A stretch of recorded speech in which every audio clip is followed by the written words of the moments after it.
Hello folks, my name is Graham. The purpose of the following video is to show you just how far the scientific technological elite and the military industrial complex have come in their effort to control the United States government and the entire world, especially the United States government. I'm going to focus first on the scientific technological elite. And who is this? This is the second group that Dwight D. Eisenhower warned the American populace of in his farewell address, 1961, in the last few days of his presidency, as he was going out. Remember, for a little background on Dwight D. Eisenhower, also known as Ike, he rose to the rank of lieutenant colonel during World War I, and he served all the way through World War I, continued on, rose to the ranks of general 1, 2, 3, 4, 5, star general, all the way to commander of the entire armed forces during World War II, Operation Overlord, the operation to invade Normandy, in the effort to go ahead and take out Hitler. That was a huge effort. That was his brainchild. That was Eisenhower's brainchild. He was the big planner inside the military, and he got all that done. He saw all the warts of the military. He saw other generals trying to do dirty things. He saw the worst of people. He was in the Philippines also with Pershing and other top generals, and he saw everything. He was an insider. And during his latter days of his second term, he was a two-term president, going out right before John F. Kennedy, he came to the American people in a video address. Everybody's heard the first part. The first warning, we'll focus on that second. But the second thing that people don't really talk about much, you don't hear much about, is he said we must beware of this scientific technological elite. He could already see it coming. The World Wide Web came in just after he was gone during Kennedy's very short reign, before he was assassinated. And he said, look out, the scientific technological elite, they have all this power, and they're going to continue to leverage their power. And they're going to get government bids. They're going to have people working inside the government to help them write the laws, and they're going to take over if you don't watch out. And in the video, you'll see he says only an alert and knowledgeable citizenry can be able to combat these types of forces. And so who is the scientific technological elite? There are many faces of this group. I guess the first ones you might think of are somebody like Jeff Bezos, who's one of the richest people on earth. He actually rose to the top of the Forbes list, #1 richest person on earth. He is the founder of Amazon.com, which, of course, he began by just selling books. He realized that this was a trend going on. Americans like to have things cheap, easy, and affordable. They like to have things delivered to their door. They didn't want to go through the trouble of getting in their car and driving to a brick and mortar to be able to buy a book, so he would just ship it to them. He'd collect a big library of books. They're already pre-packaged. We'll just ship it out to you. You'll be there very soon. And it's as cheap, or perhaps even cheaper than you would get it at the bookstore, even a big bookstore, even a Walmart, perhaps. So he had a great deal of success with that. He moved on to other things. He moved on to CDs, to other media that were shipped to your home. And of course now, as you know, 25 years later, whatever, almost 3 decades later, you can have almost anything imaginable shipped to your house, including large furniture items, pond liners, something that I actually got from Amazon, admittedly. You can have giant tables and chairs and furniture, shingles, whatever you need. You can pretty much have anything delivered to your home, and it's cheaper than the store would have it, and you have to go get it and go through the trouble of finding a way to get it back to your house, etc. So Jeff Bezos is one face of the scientific technological elite, and of course they are now working with the government to spy on Americans, and it's gotten very dirty. They're making money off selling your personal information. You've got Alexa, where people are just gleefully, blithely giving away information that's then sold to third parties, and then the government's able to access that. We already know Patriot Act and such. Verizon had to turn over the personal data on phone calls from millions of Americans. We now saw that with the revelations of Snowden, etc. right? So Bezos is one face of the scientific technological elite. Another one would be Tim Cook, for example, who's also working to collect personal private information, sell it to the United States government, really actually China. They actually now have their headquarters in China. I know they have their headquarters in California, but that's headquarters in name only. Really, they've gone inside the Chinese government and are selling the code keys to every iPhone, iPad, iMac, everything else, to the Chinese government. So they have access to your personal information. So Tim Cook's also a face of the scientific technological elite. You've also got people like Elon Musk, many others, of course. But, so, why is it bad? Why is convenience and ease a bad thing? Well, it's not necessarily. But what's happened is they've been co-opted. People inside the federal government have gone in and taken control of many of their systems in exchange for the right to pay no taxes. So what happens is, if you didn't know, this is true. There have been many years now where Amazon.com has made a profit to the tune of billions of dollars net revenue. So a profit of billions of dollars and paid zero in federal income tax. You might ask, how is that even possible? You and I are just citizens who probably work 9 to 5s or night shifts, maybe work 3 jobs. Some of us, I know I've worked 2 in the past. At the same time, I've worked over 100 hours a week earlier in my life. So, I'm paying about 20%. Some of you might pay less. Some of you might pay 10%, 20%, 30, up to 39%, almost 40%. If you're making millions of dollars personal income, it's your job, then you're paying 39% of that to the federal government before any of the other taxes are taken out from the state, or sales taxes, or of course, excise tax, death tax, everything else, but meanwhile, Amazon pays nothing. So how is that? The way the tax structure was set up when the country was founded is such that the corporations were the only ones who paid any federal income tax. If a company came out there and made millions of dollars, they were the ones who paid for our roads, for our firefighters, for our police officers, for all the federal systems that came in, and state systems, education system. Who paid for the education is companies. And now the big companies don't pay any federal income tax. So how could that be? Well, when you get to a certain level, you can afford to hire big teams of lawyers to work with government. This is basically what happened in Atlas Shrugged. Ayn Rand was very prescient with her work. She saw it in other countries, so it wasn't exactly a prediction, but she knew that type of thing was going to be coming, and she was correct. So what happens is, giant companies get fabulously wealthy, and then they exploit that wealth, they leverage their wealth to hire big teams of lawyers who go inside the government, and in exchange for doing bad things, like collecting your personal data and turning it over to the government, in exchange for doing that, they're able to actually not only control the laws, but write the law. They actually write in their own tax loophole so that you and I pay, and they pay nothing. And not only that, but especially with big banks, you think about it, big banks received the TARP, Troubled Asset Relief Program. The TARP 2008 was over $700 billion, almost it was $750 billion of our tax money that went to the banks, and the banks took that money and gave it in bonuses in the tunes of tens and hundreds of millions of dollars to their chief officers, their top officers. I mean, that's a real sick thing that was done. That your money and my money went to pay big bankers off.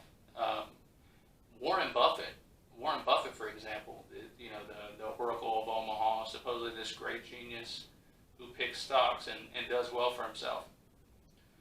Warren Buffett was the biggest recipient of banker bailout money. Warren Buffett got your money because there was a big scare and a big fear. And there's this worry, the country's going to collapse if we don't pay them our money. And so not only do they pay nothing, a lot of times they get our money extra on top of paying nothing.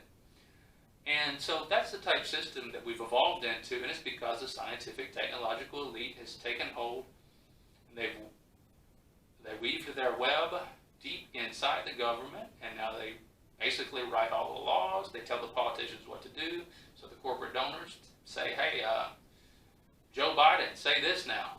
Doesn't matter that you said the other thing 10 years ago. We want you to do this now, or whatever the case may be. Now, the most recent case with Iran, I'll go into that later, but that's the military-industrial complex telling Trump what to do. And that was the first group that Eisenhower warned about. But back to the scientific technological elite. Who are they? What do they want? Eisenhower didn't just invent the term out of thin air. He did coin the phrase, though. Eisenhower coined both of those phrases. They were not known. If somebody else said them before him, they weren't publicly known. So at least he brought them into public parlance. If he didn't invent them, as far as I know, he coined both of those terms, military-industrial complex and scientific technological elite.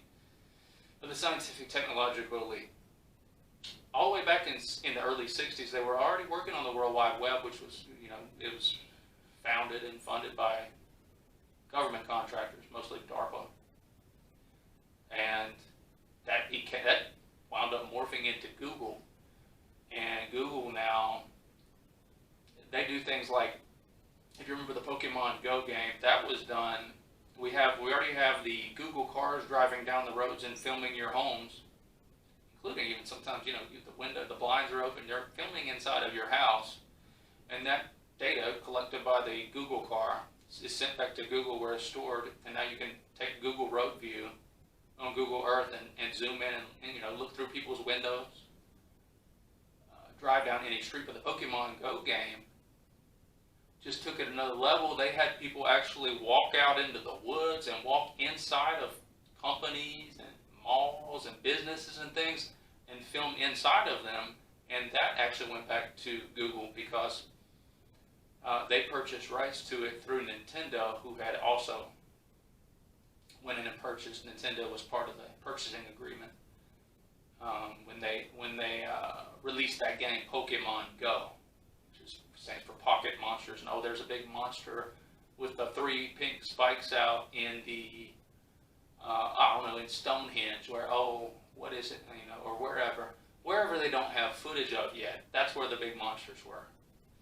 So that's the scientific technological elite getting money from you to spy on you, collect your data, sell it to third parties, and also distribute it throughout the government so they can continue to write laws in order to dominate and control society. I don't want to get carried away talking at too much length about the scientific technological elite. Just a couple more examples. You all know Jack Dorsey, the head of Twitter, the founder of Twitter, another company that collects people's private information, their thoughts, their beliefs, their opinions, that they share freely on that platform, and then that information is looked at by people inside the government, by people in other corporations, who then take that information and use it to sell you things.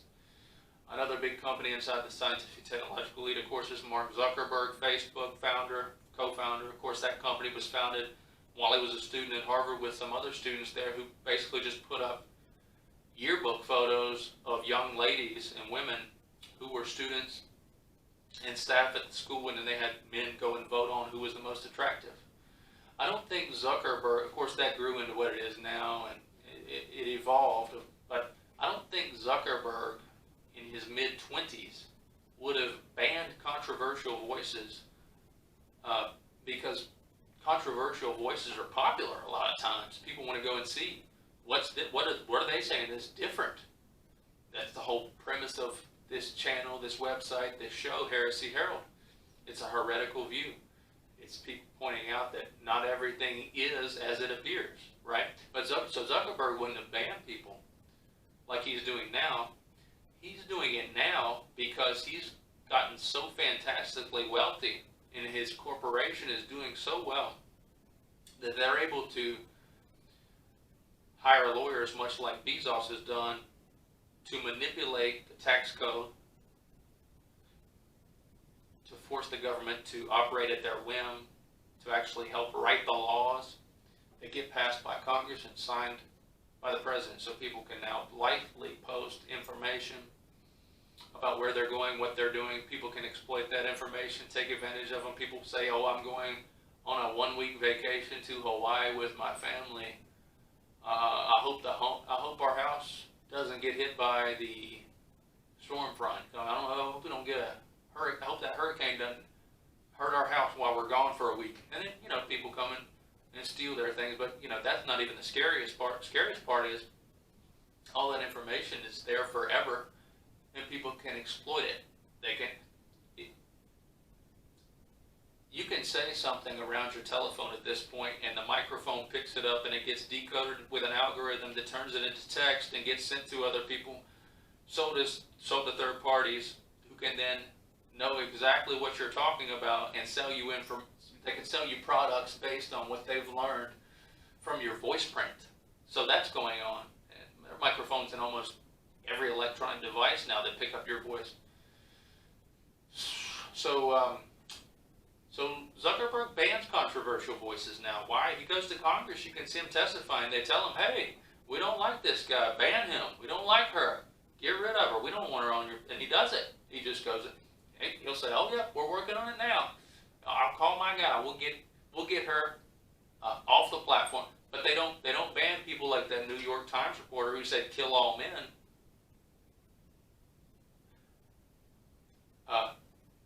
They ban people who question the orthodoxy. That's the types of people that they ban.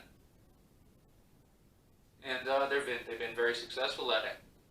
But that's just launched a counter-revolution. So I'm getting a little bit carried away here. Let me move on to the other group, the more popular group that Eisenhower warned about. We must guard against the unwarranted acquisition of power, whether sought or unsought, by the military-industrial complex. That's the clip everybody's heard. You've seen it in school, you may have forgotten, but very, very commonly uttered phrase when you go into libertarian circles. Right? It was a serious warning, and he was in the mix, and he saw all this happening, and he said, beware of it, right? So what is the military-industrial complex? Well, it's industry, the people who make weapons, the people who make airplanes, fighter jets and stealth planes and all kinds of submarines and military equipment and missiles and torpedoes and everything else that's used in warfare.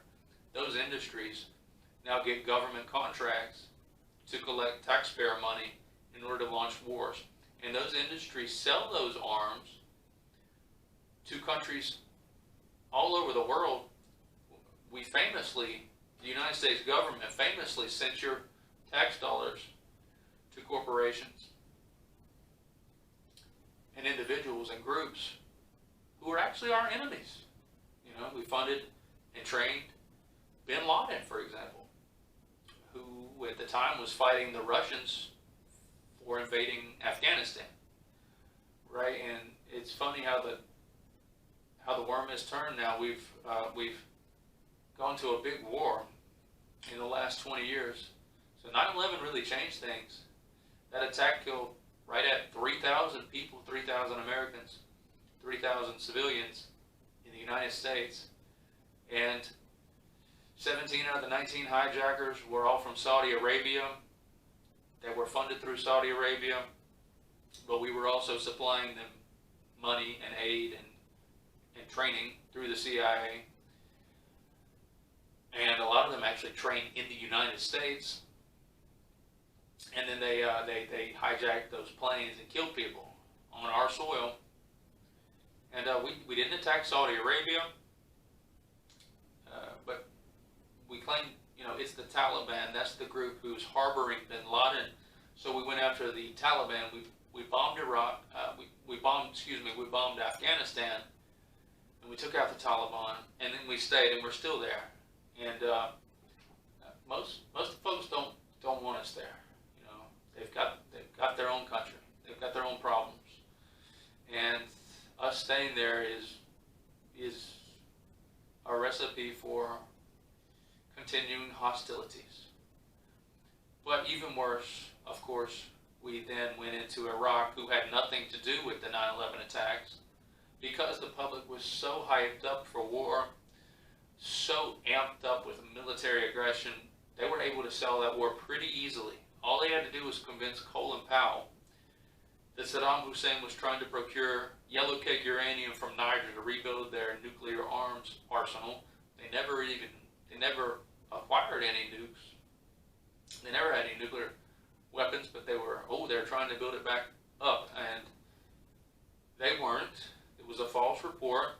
It was turned in by Elizabeth Taberba, who was a diplomat, received the cable that this is what's happening, and she turned it into the embassy in North African country, and she turned in that report. It went to the intelligence community, and they'd already disproven that exact report years prior, but because at the time they were interested in going to war with Iraq, they just said it was true and passed on to Colin Powell, who went to the United Nations with it, and he was the one who was able to convince other foreign leaders that an invasion of Iraq was justified, which it wasn't.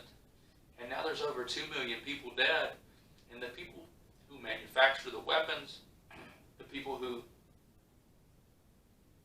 create everything from military gear, the helmets, the rifles, the bullets, the boots, all the way to the naked body scanners that track you at the airport before you get on the airplane. Those are all military-industrial complex companies. Those are companies and industries are tied in with the military to acquire your tax money to go and do the things they want to do. So if they got a chance to hype up an enemy, they will do it. That's how they get rich. Halliburton was notorious for making billions and billions of dollars in no-bid contracts in Iraq to rebuild their roads and build new dams and secure their oil fields and things like this. So they were in charge of logistics. Halliburton was in charge of logistics. They got most of their contracts as no-bid contracts, which meant they didn't have to compete with any other company. And they were able to do whatever they wanted and receive your tax money to do it. That's military-industrial complex. Our vice president was chief executive officer of Halliburton right up until the point where he declared he was running for vice president. He had to resign, of course, but he still got giant, he got bonuses to the tune of, I think, $2 million total in his pocket, which came out in the news, in order for selling Halliburton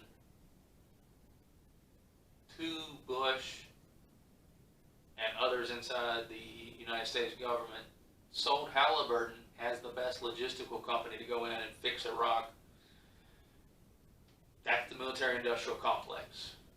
Lockheed Martin is the company that makes those naked body scanners. They couldn't get those naked body scanners in nationwide at first. They tried, and they got a few in at the big airports, especially in California. I think LA was the first one to get they call it the full body scanner in the airport. People didn't like it. They didn't like the fact that the TSA agents were looking at a screen that had their nipples and their private parts on the screen, and those TSA agents are sitting there looking at the screen to see if you have any weapons, supposedly. A lot of them got busted for saving those images and retaining them for their own personal pleasure.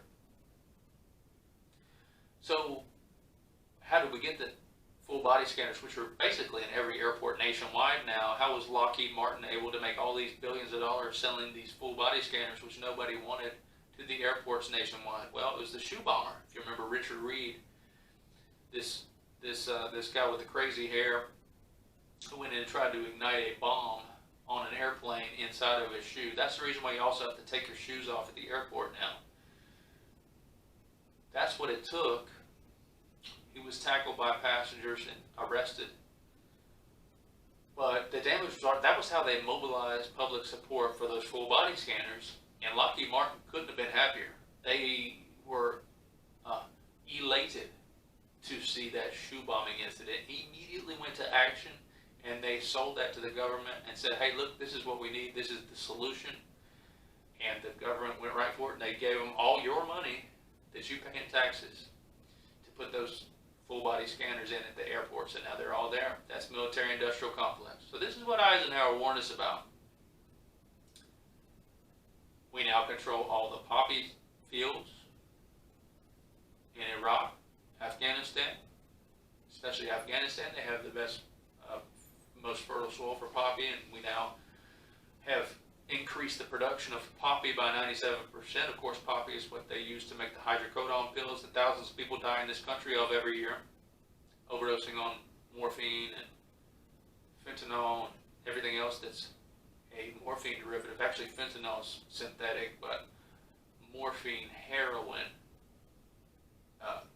hydrocodone, oxycodone, Percocet, Loratab, all of that is made from poppy seed. We amped up the production 97%. And we took control of it. We also took control of oil fields. Who did that? Industries.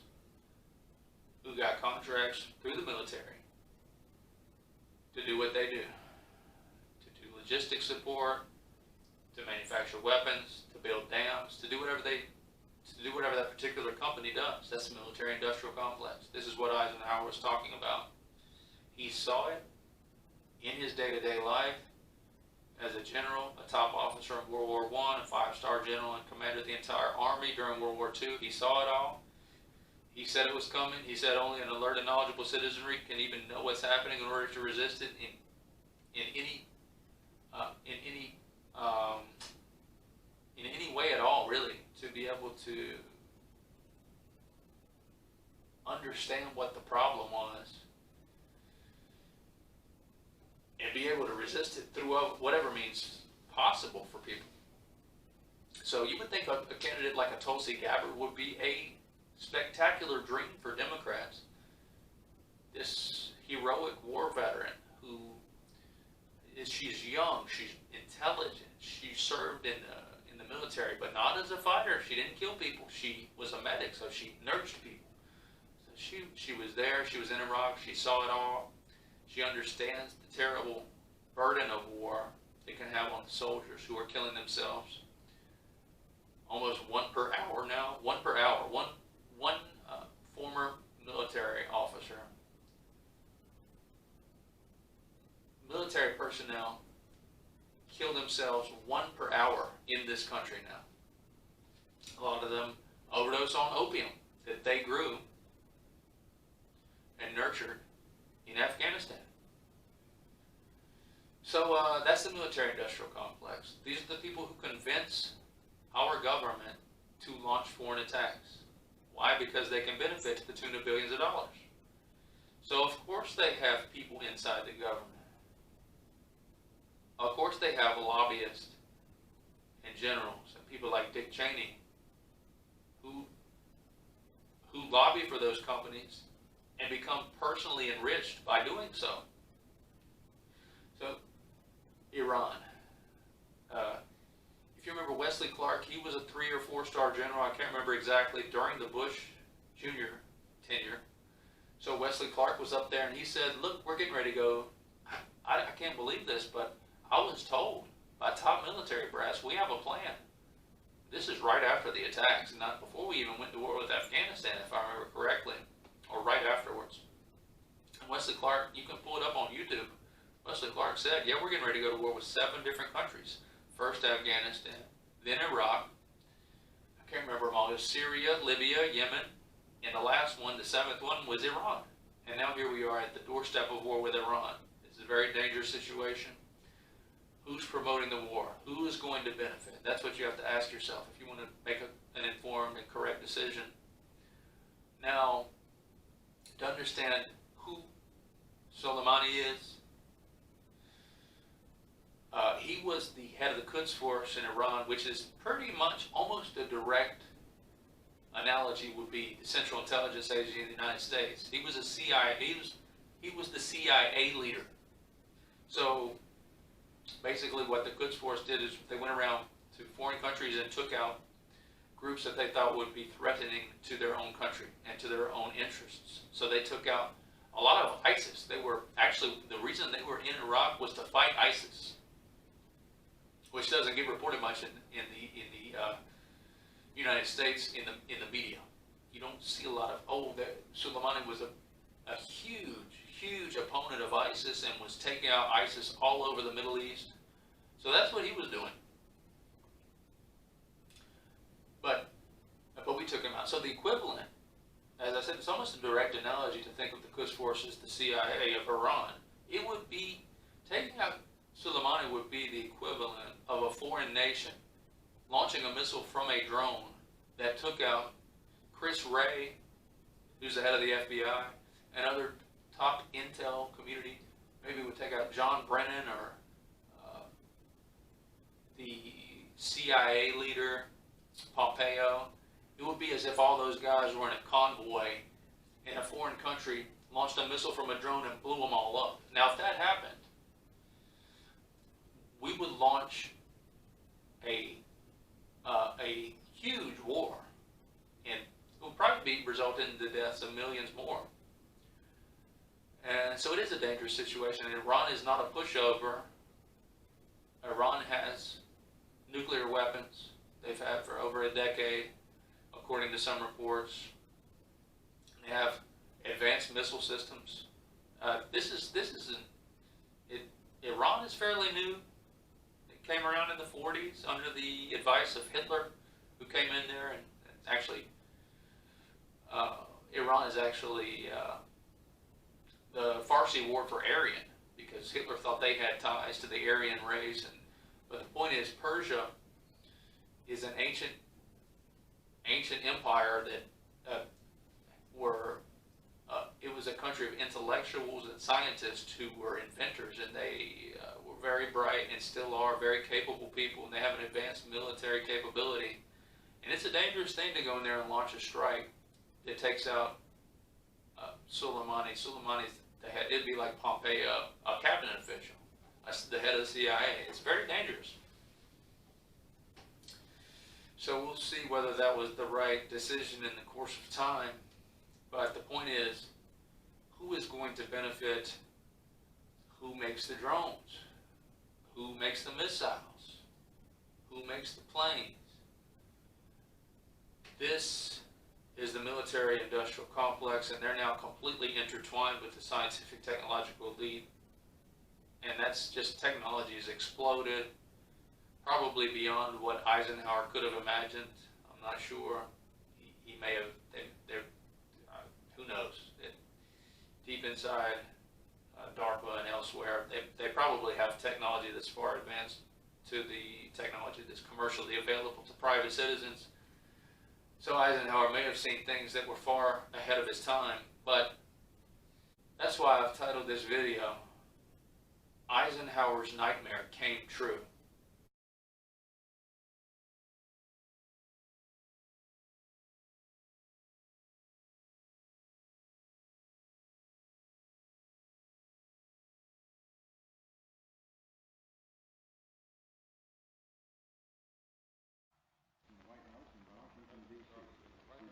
From the White House in the office of the President of the United States, we present an address by Dwight D. Eisenhower.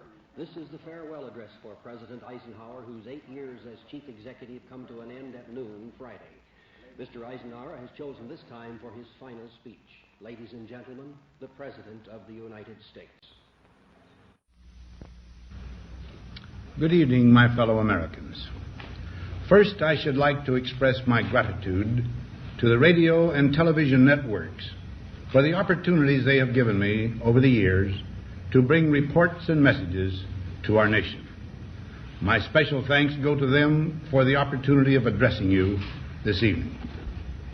3 days from now, after half a century in the service of our country, I shall lay down the responsibilities of office as, in traditional and solemn ceremony, the authority of the presidency is vested in my successor. This evening, I come to you with a message of leave-taking and farewell, and to share a few final thoughts with you, my countrymen. Like every other citizen, I wish the new president and all who will labor with him Godspeed. No wall, no USA at all. No Trump, no wall, no USA at all. No Trump, no wall. I pray that the coming years will be blessed with peace and prosperity for all. One way you get rid of Trump is a crashing economy, so please bring on the recession. Our people expect their president and the Congress to find essential agreement on issues of great moment, the wise resolution of which will better shape the future of the nation. Thank you, Mr. Speaker. Mr. Speaker, once again, I have the superlative pleasure of speaking from the well of the Congress of the United States of America. And Mr. Speaker, the solution can be an election in 2020, or it can be impeachment tomorrow.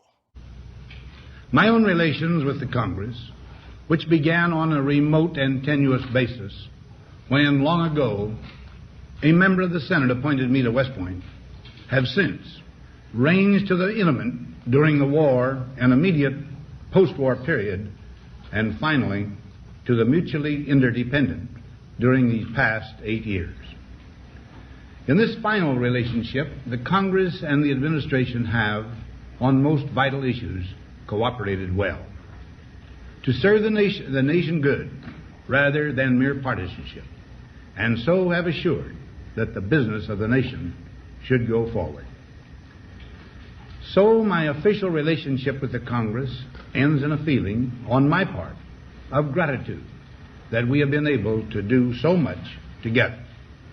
Because we're going to go in there, we're going to impeach the motherfucker. We now stand 10 years past the midpoint of a century that has witnessed 4 major wars among great nations. 3 of these involved our own country.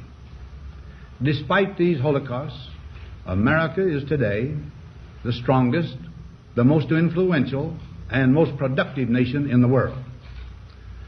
Understandably proud of this preeminence, we yet realize that America's leadership and prestige depend not merely upon our unmatched material progress, riches, and military strength, but on how we use our power in the interest of world peace and human betterment.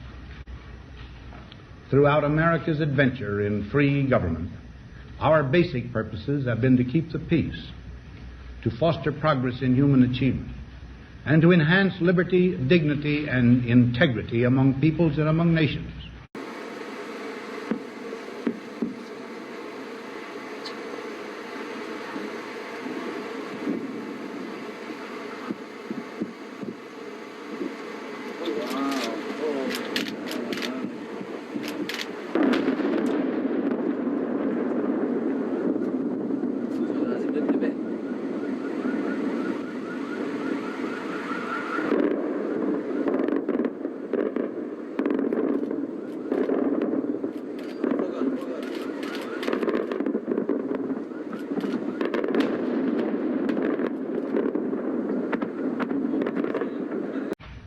To strive for less would be unworthy of a free and religious people. Any failure traceable to arrogance or our lack of comprehension or readiness to sacrifice would inflict upon us grievous hurt, both at home and abroad. What difference at this point does it make? Progress toward these noble goals is persistently threatened by the conflict now engulfing the world. It commands our whole attention, absorbs our very beings. We face a hostile ideology, global in scope, atheistic in character, ruthless in purpose, and insidious in method. Unhappily, the danger it poses promises to be of indefinite duration. To meet it successfully, there is call for not so much the emotional and transitory sacrifices of crisis, but rather those which enable us to carry forward steadily, surely, and without complaint, the burdens of a prolonged and complex struggle with liberty, the stake. Only thus shall we remain, despite every provocation, on our charted course toward permanent peace and human betterment. Well, hi, everyone. Good to see you again. I'm Anne Marie Green. The U.S. and Iran may be on the verge of a major military conflict after an American airstrike killed a top Iranian commander. Crises there will continue to be. In meeting them, whether foreign or domestic, great or small, there is a recurring temptation to feel that some spectacular and costly action could become the miraculous solution to all current difficulties. A huge increase in newer elements of our defenses, development of unrealistic programs to cure every ill in agriculture, a dramatic expansion in basic and applied research. These and many other possibilities, each possibly promising in itself, may be suggested as the only way to the road we wish to travel. Jody Franco just arrived at PBIA from Atlanta, where she says she was body scanned. I just put my 2 feet on the yellow keypad and they checked me. The machines are used in more than 50 airports around the country, including those in both Fort Lauderdale and Miami, and they'll soon arrive in Palm Beach County. They're controversial because of the image taken, which many people believe is too revealing. I don't want anything saved as far as, that's all personal. When TSA first introduced the machines to South Florida this summer, the agency promised the scans would be discarded immediately. There is zero ability to save the images on the machine. But the Electronic Privacy Information Center, a D.C. advocacy group known as EPIC, says TSA is lying. But each proposal must be weighed in the light of a broader consideration: the need to maintain balance in and among national programs. Balance between the private and the public economy. Balance between the cost and hoped for advantages.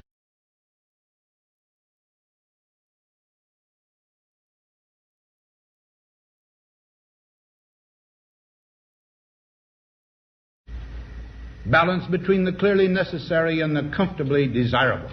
I remember going over convincing our team, or others too, convincing us that we should be providing for loan guarantees. And I went over for, I guess, the 12th, 13th time to Kyiv, and I was supposed to announce that there was another $1 billion loan guarantee. And I had gotten a commitment from Poroshenko and from Yatsenyuk that they would take action against the state prosecutor, and they didn't. So they said they were walking out to press conference. I said, no, I said, we're not going to give you the $1 billion. They said, you have no authority. You're not the president. The president said. I said, call him. I said, I'm telling you, you're not getting the $1 billion. I said, you're not getting the $1 billion. I'm going to be leaving here. And I think it was, 6 hours? I said, I'm leaving in 6 hours. If the prosecutor's not fired, you're not getting the money. Well, son of a bitch. Got fired. Balance between our essential requirements as a nation and the duties imposed by the nation upon the individual.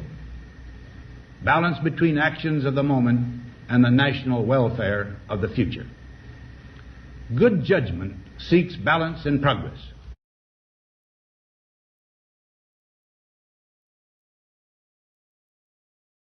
Lack of it eventually finds imbalance and frustration. Glass shattered and anarchists sprang out of the crowd and launched this full-on assault. American Apparel, Nike Town, and a few banks all got hit.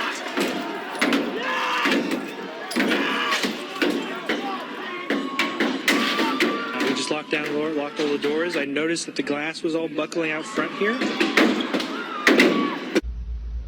The record of many decades stands as proof that our people and their government have, in the main, understood these truths and have responded to them well in the face of threat and stress.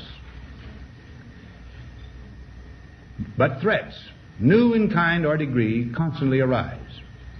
Of these I mention two only. A vital element in keeping the peace is our military establishment. Our arms must be mighty, ready for instant action, so that no potential aggressor may be tempted to risk his own destruction. Our military organization today bears little relation to that known of any of my predecessors in peacetime, or indeed by the fighting men of World War II or Korea. Until the latest of our world conflicts, the United States had no armaments industry. American makers of plowshares could, with time and as required, make swords as well. But we can no longer risk emergency improvisation of national defense. We have been compelled to create a permanent armaments industry of vast proportions.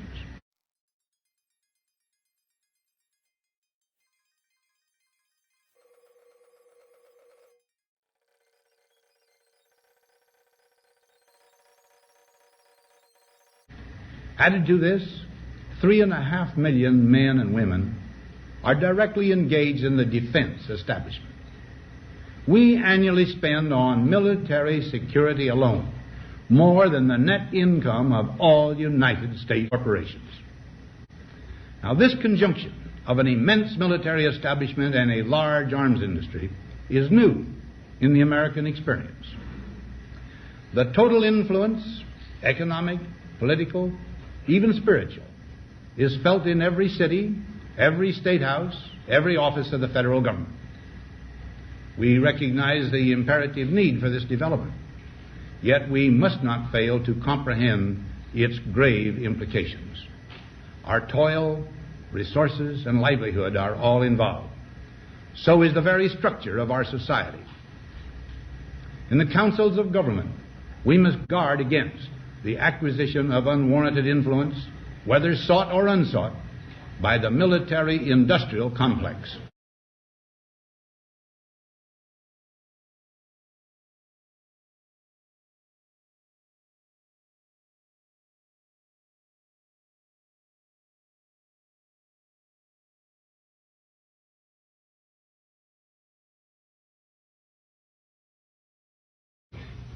The potential for the disastrous rise of misplaced power exists and will persist. We must never let the weight of this combination endanger our liberties.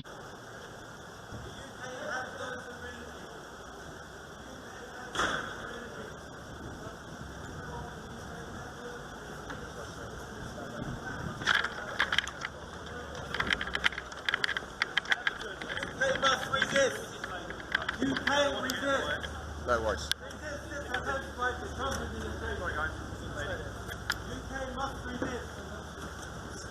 Or democratic processes. August 8th, 2016. And I'll preface it by saying this for context. Ms. Page said, not ever going to become president, right? Right? No, he's not. We'll stop it. Repeat that again. No, he's not. We'll stop it. We should take nothing for granted. Only an alert and knowledgeable citizenry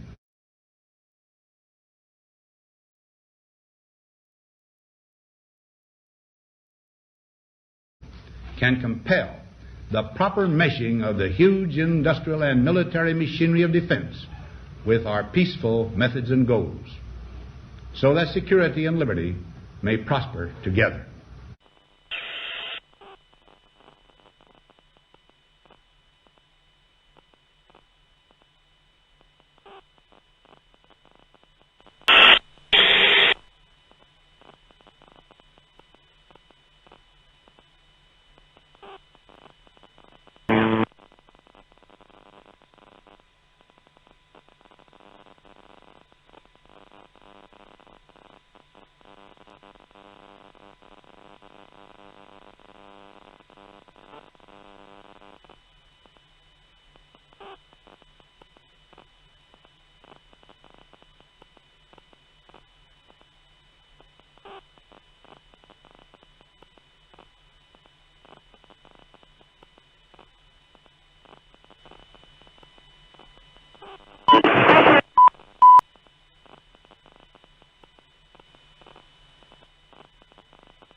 more that keep walking by, and one of them has a weapon.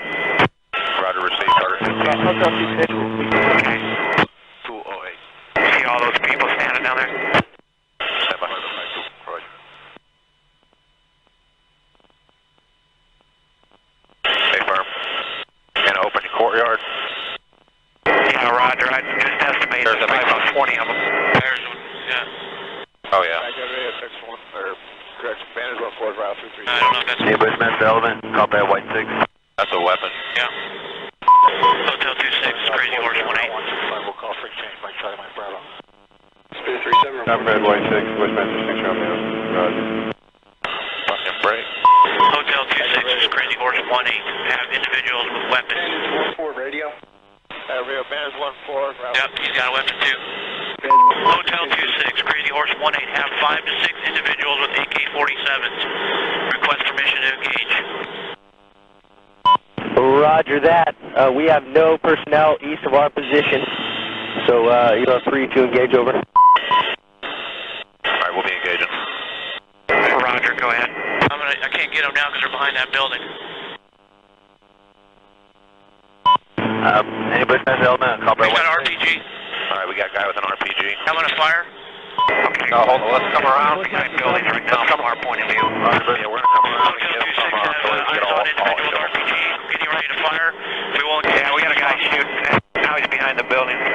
God damn it. Speed coming around. Negative. He was right in front of the Brad, about there 1 o'clock.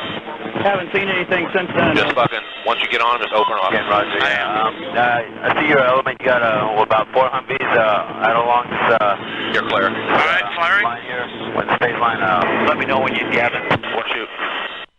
Light them all up. 202 traffic, 260s. Come on, fire. Hey, Roger. Keep shoot. Keep shoot. Bushmaster 2-6. We need to move time now. Alright, we just engaged all 8 individuals. Yeah, we got 2 birds. We're still firing. Roger. Got him. 6 is a 2-6. We'll move, but we got this. Oh, sorry. I was done. Bypass. God damn it, Kyle. Alright. I hit him by head.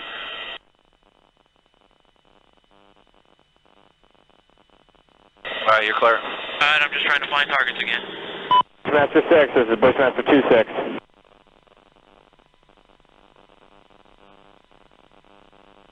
Got a bunch of bodies laying there. Alright, we got about 8 individuals. Yeah, we got one guy crawling around down there, but yeah, we definitely got some. We're shooting some more. Roger. Hey, you shoot, I'll talk. Hotel 26, Crazy Horse 18.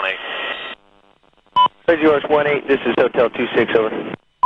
Roger, currently engaging approximately 8 individuals, KIA, RPGs, and AK-47s. Hotel 26, you need to move to that location once Crazy Horse is done and get pictures, over. Target 20 is the location. The Hotel 26, Crazy Horse 18. Oh yeah, look at those dead bastards. Nice. 26, Crazy Horse 18. Thank you, Spear 02 in flight. Free change zone 4 this time. Spear 02, free change. Nice. Good shoot. Thank you.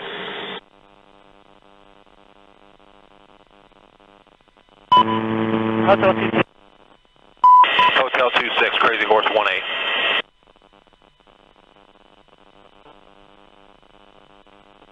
Crazy Horse 18, Bushmaster 7, go ahead. At Bushmaster 7, Crazy Horse 18. Location of bodies, Mike Bravo, 5458 8617. Hey, good on the kitchen, those guys. 5458 8617, over. It's Crazy Horse 18, that's a good copy. They're on a street in front of an open courtyard with a bunch of blue trucks, a bunch of vehicles in the courtyard. There's one guy moving down there, but he's wounded. To the south. Alright, we'll let him know so they can hurry up, get over here. It's 18. We also have one individual, appears to be wounded, trying to crawl away. Roger, we're going to move down there. cease fire. Yeah, we won't shoot anymore. He's getting up. If he has a weapon though in his hand? No, I haven't seen one yet. We'll see. You guys got that guy crawling right now on the curb? Yeah, I got him. I put 2 rounds near him, and you guys are shooting over there too, so we'll see. Yeah, roger that. Bushmaster 36 element, this is Hotel 27, over. Hotel 27, Bushmaster 7, go ahead. Roger, I'm just trying to make sure that you guys have my turb, over. Roger, we got the turb. Come on, buddy. All I gotta do is pick up a weapon.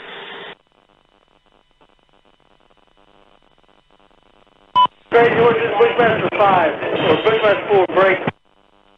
Here, right below you, right time now. Can you walk us onto that location, over? This is 2-6, Roger. I'll pop flares. We also have one individual moving. We're looking for weapons. If we see a weapon, we're going to engage. Now, Bushmaster, we have a van that's approaching and picking up the bodies. Where's that van at? Right down there by the bodies. Okay, yeah. Bushmaster, Crazy Horse, we have individuals going to the scene. Looks like possibly picking up bodies and weapons. Let me engage.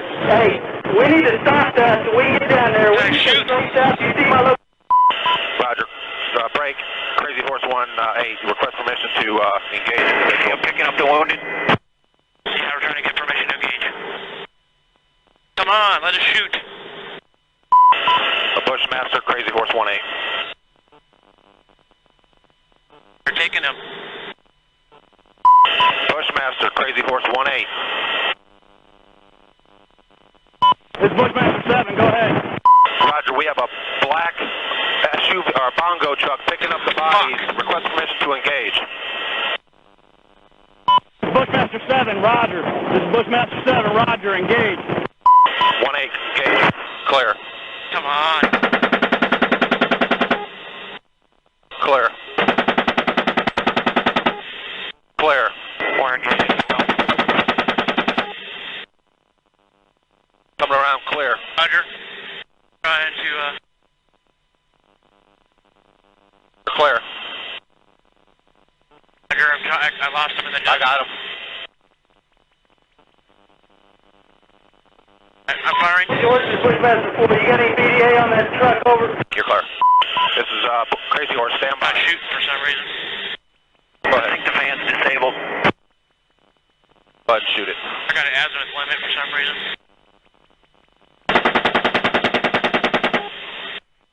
Left. Clear left.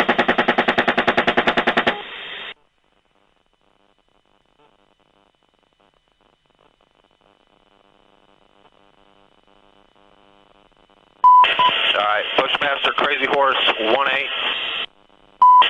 A vehicle appears to be disabled. There was approximately 4 to 5 individuals in vehicle moving bodies. Your lead, Bradley, should take the next right. That's cruising east down the road. No more shoot. Crazy Horse, this is Bushmaster 4. We're moving a dismount element straight south from the Bradley. I have your Bradley element turning south down the road where the engagements were. Last call on stations, Bradley element, say again. Roger's Crazy Horse. Your lead Bradley just turned south down the road where all the engagements happen. Should have a van in the middle of the road with about 12 to 15 bodies.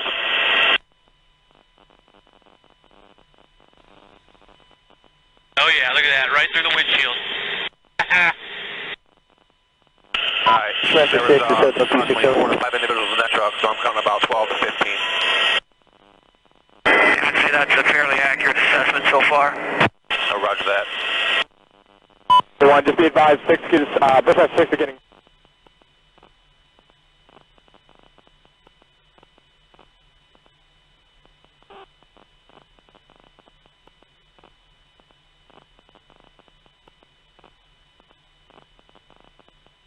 Roger, we'll be standing by here.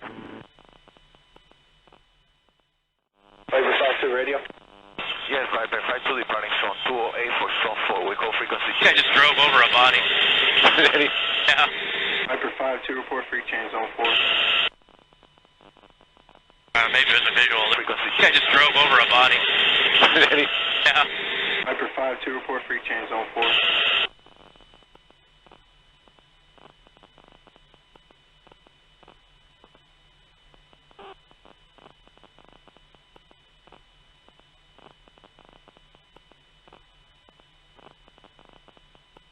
Roger, we'll be standing by here.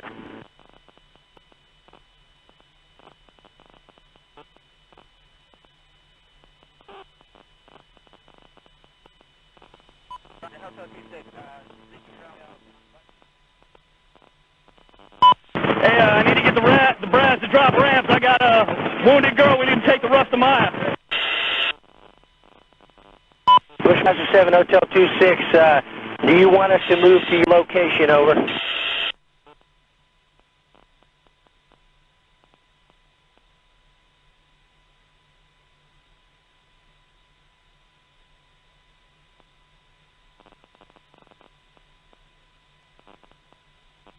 Baghdad Radio, Spear 02 in flight, free change zone 1.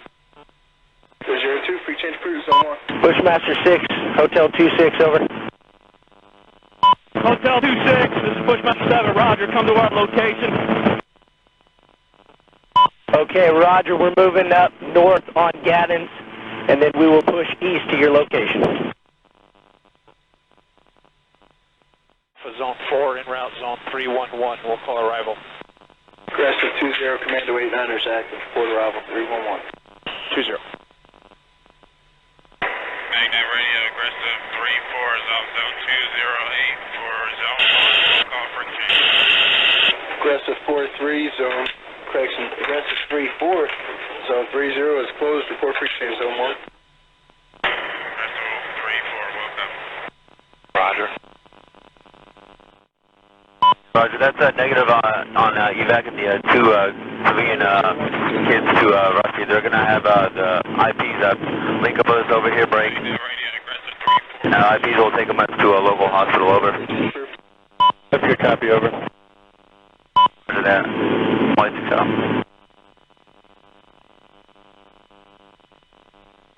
Oh, it's their fault for bringing their kids to a battle. That's right.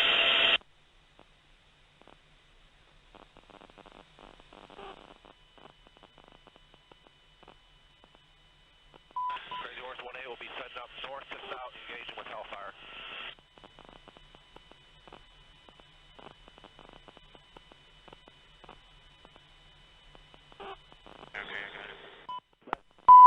Roger. Break. Crazy Horse 1A, request permission to engage individual. Picking up the wounded. Yeah, we're trying to get permission to engage. Come on, let us shoot. A Bushmaster, Crazy Horse 1A. We're taking him.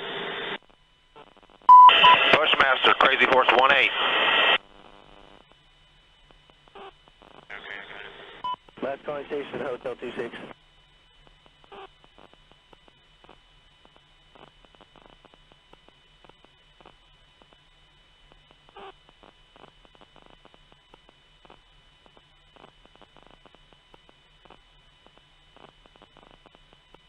Roger, we'll be standing by here.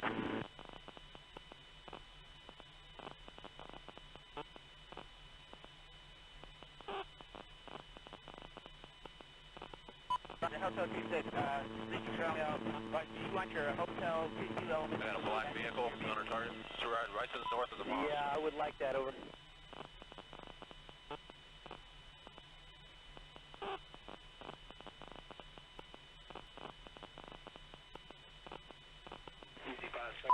Hotel, Crazy Horse 1A.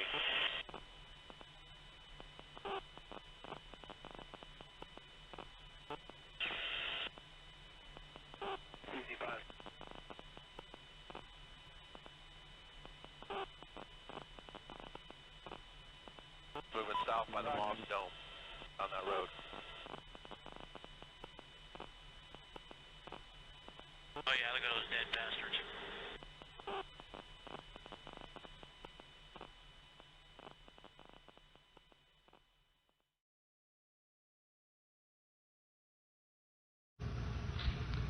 Akin to and largely responsible for the sweeping changes in our industrial military posture has been the technological revolution during recent decades. In this revolution, research has become central. It also becomes more formalized, complex, and costly. A steadily increasing share is conducted for, by, or at the direction of the federal government. Today, the solitary inventor, tinkering in his shop, has been overshadowed by task forces of scientists in laboratories and testing fields. In the same fashion, the free university, historically the fountainhead of free ideas and scientific discovery, has experienced a revolution in the conduct of research. Partly because of the huge costs involved, a government contract becomes virtually a substitute for intellectual curiosity. By the early 1990s, man-made global warming was no longer a slightly eccentric theory about climate. It was a full-blown political campaign. It was attracting media attention, and as a result, more government funding. Prior to Bush the Elder, I think the level of funding for climate and climate-related sciences was somewhere around the order of $170 million a year, which was reasonable for the size of the field. It jumped to $2 billion a year, more than a factor of 10. And yeah, that changed a lot. I mean, that's a lot of jobs. A lot of jobs. It brought a lot of new people into it who otherwise were not interested. So you developed whole cadres of people whose only interest in the field was that there was global warming. If I wanted to do research on, shall we say, the squirrels of Sussex,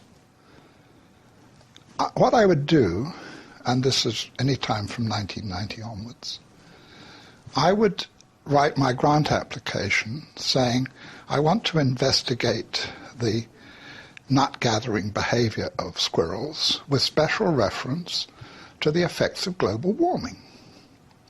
And that way I get my money. If I forget to mention global warming, I might not get the money.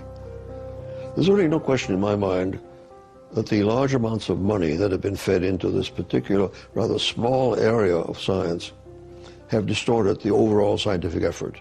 We're all competing for funds. And if your field is the focus of concern, you have that much less work rationalizing why your field should be funded. For every old blackboard, there are now hundreds of new electronic computers. The prospect of domination of the nation's scholars by federal employment, project allocations, and the power of money is ever present and is gravely to be regarded. Yet in holding scientific research and discovery in respect, as we should, we must also be alert to the equal and opposite danger that public policy could itself become the captive of a scientific, technological elite. On Sunday, Facebook founder and CEO Mark Zuckerberg made a surprise appearance in Barcelona to give a speech at the Mobile World Congress on virtual reality. An arguably disturbing image is circling around the internet now, in which Zuckerberg is walking past a crowd full of men wearing Samsung VR headsets. It is the task of statesmanship to mold, to balance, and to integrate these and other forces, new and old, within the principles of our democratic system, ever aiming toward the supreme goals of our free society. Another factor in maintaining balance involves the element of time. As we peer into society's future, we, you and I, and our government, must avoid the impulse to live only for today.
plundering for our own ease and convenience the precious resources of tomorrow. We're keeping the oil. We have the oil. The oil is secure.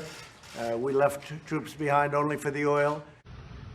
We cannot mortgage the material assets of our grandchildren without risking the loss also of their political and spiritual heritage.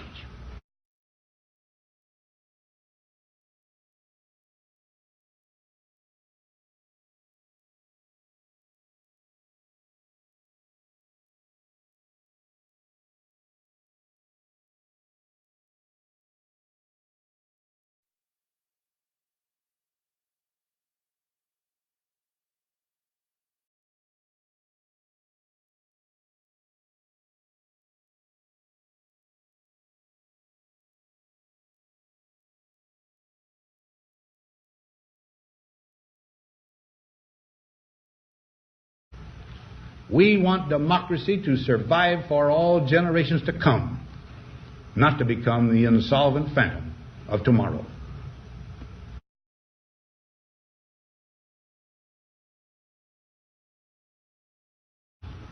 During the long lane of the history yet to be written, America knows that this world of ours, ever growing smaller, must avoid becoming a community of dreadful fear and hate. You have members of your cabinet that are being booed out of restaurants, who have protesters taking up at their house, who's saying no peace, no sleep. No peace, no sleep. And guess what? We're going to win this battle, because while you try and quote the Bible, Jeff Sessions and others, you really don't know the Bible. God is on our side. Let's stay the course. Let's make sure we show up wherever we have to show up. And if you see anybody from that cabinet in a restaurant, in a department store, at a gasoline station, you get out and you create a crowd. And you push back on them. And you tell them they're not welcome. Captured on cell phone video, the chilling moment that rapid gunfire broke out in Alexandria this morning. Shots being fired, and there are people running, possibly victims involved. An all-out gun battle as Capitol Hill police and Alexandria officers engaged a lone gunman, 66-year-old James Hutchinson, targeting Republican members of Congress who were practicing for a charity baseball game. And be instead a proud confederation of mutual trust and respect. August 26th, 2016, this is a text message from Peter Strzok, a top counterintelligence investigator who we now know helped launch this counter-spy investigation of the President of the United States. Peter Strzok says, just went to a Southern Virginia Walmart. I could smell the Trump support. Smell is capitalized. Just went to a Southern Virginia Walmart. I could smell the Trump support. Such a confederation must be one of equals. The weakest must come to the conference table with the same confidence as do we, protected as we are by our moral, economic, and military strength. By one count, President Obama has already used unmanned CIA drones to strike more than 300 suspected terrorist targets, even more than his predecessor.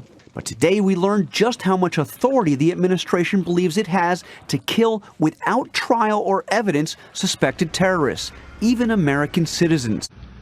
That table, though scarred by many past frustrations, cannot be abandoned for the certainty agony of the battlefield.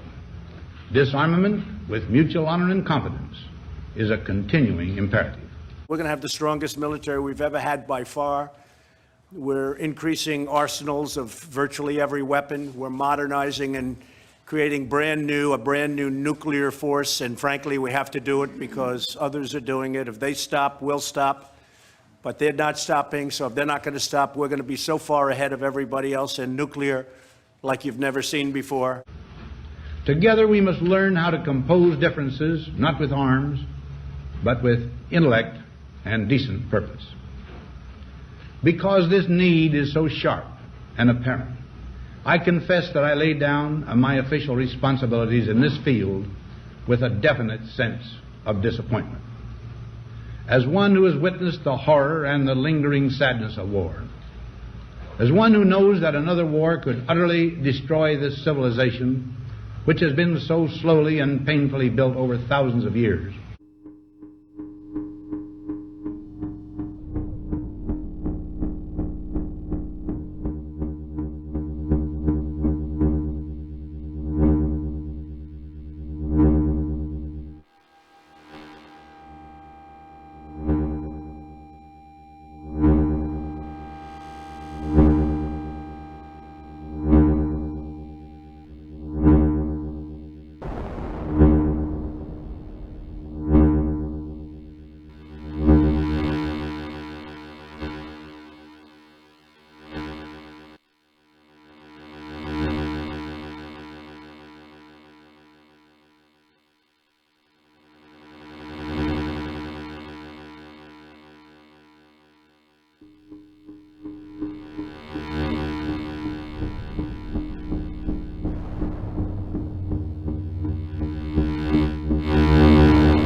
I wish I could say tonight that a lasting peace is in sight. Happily, I can say that war has been avoided. Steady progress toward our ultimate goal has been made, but so much remains to be done. As a private citizen, I shall never cease to do what little I can to help the world advance along that road. So in this, my last good night to you as your president, I thank you for the many opportunities you have given me for public service in war and in peace. I trust in that service you find some things worthy. As for the rest of it, I know you will find ways to improve performance in the future. You and I, my fellow citizens, need to be strong in our faith. If a mother is in labor, I can tell you exactly what would happen. The infant would be delivered. The infant would be kept comfortable. The infant would be resuscitated if that's what the mother and the family desired. And then a discussion would ensue between the physicians and the mother. That all nations under God How many did I adopt? I kill my kids. will reach the goal of peace with justice. May we be ever unswerving in devotion to principle, confident but humble with power. This cell phone video, shown here frame by frame, is one of the only records of the moments right after Libyan rebel fighters discovered dictator Muammar Gaddafi. Revolutionaries from the city of Misrata found him hiding in a ditch after NATO bombed a convoy attempting to carry him out of the falling city of Sirte. The moments between his discovery, when he emerges bloody but clearly alive, and his death at some point later, have become some of the most contested in the bloody end to 8 months of civil war. Yes, we came, we saw, he died. Did it have anything to do with your visit? No, I'm sure it did. Diligent in pursuit of the nation's great goals. To all the peoples of the world, I once more give expression to America's prayerful and continuing aspiration. We pray that peoples of all faiths, all races, all nations may have their great human needs satisfied.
That those now denied opportunity shall come to enjoy it to the full.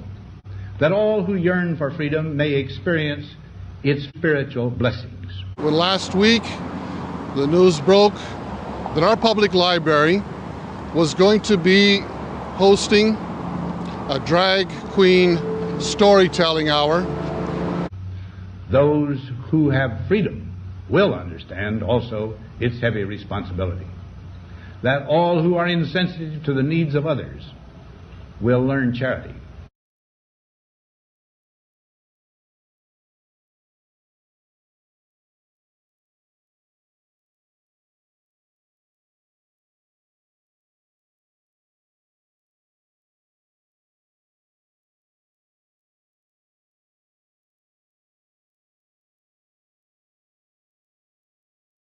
And that the scourges of poverty, disease, and ignorance will be made disappear from the earth.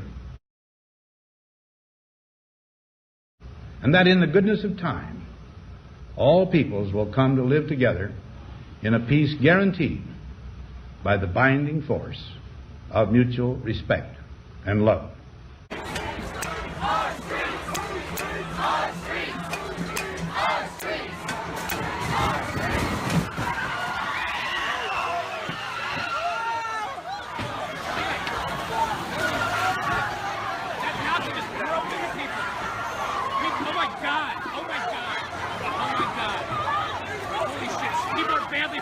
Oh my God, badly hurt.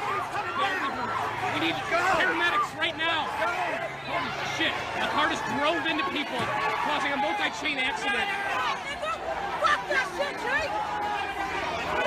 Somebody might be dead, folks. Somebody might. Holy shit. Fuck you! Come on, man. Holy shit. The car just drove into people. Somebody is really badly injured on the ground. Fuck you! And then the car smashed into other cars and then backed out of there. It was completely tinted up. Completely tinted up. Oh my God. Oh my God. So somebody knew the march was coming, and before the march could get underway of resistance of Antifa and anti-racists, some racist dicks smashed into people. Now, on Friday noon, I am to become a private citizen. I am proud to do so.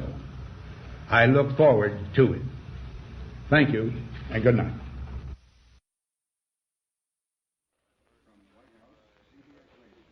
We have presented the farewell address by the President of the United States, Dwight D. Eisenhower, who spoke this evening from his office in the White House. I hope you enjoyed the video. I hope it made you think a little bit, and I hope you'll come back and see the next one. Signing out, Graham with HeresyHerald.com.